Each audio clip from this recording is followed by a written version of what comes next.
mo máa ní nǹkan gidi tí mo fẹ́ ṣe o tí mo wá ń jójó wèrè láàrin. ẹ wàá tó mi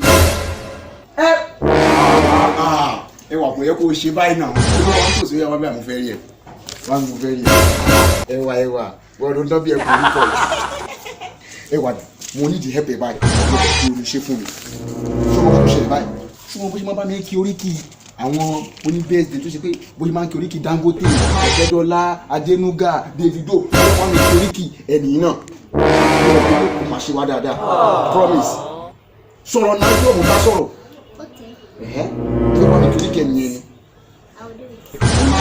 orúkọ ẹnìyẹn ni Princess Adédàmọ́lá Àríkẹ́ Adé tó bá mi kí oríkì wọn ṣá but ẹwà tó mi point of correction ẹnìyẹn ọmọ Ọ̀ṣun ni oríkì ọ̀ra òun la fẹ́ kì fún ṣé o lè kì tẹ̀wọ̀n orí ẹ̀ tí ẹ pé kò tó kí lè kì járe jẹ́ ká bẹ̀rẹ̀ báyìí àdìbò ní ká ṣe bẹ̀rẹ̀.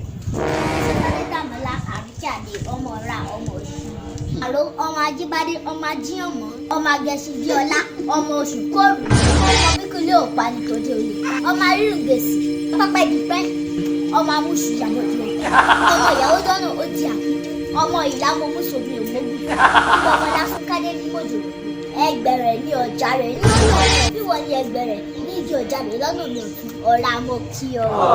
Benedict long life and prosperity. 100 years. Happy birthday to you. Long life and prosperity. 100 years, just like 1 year for you.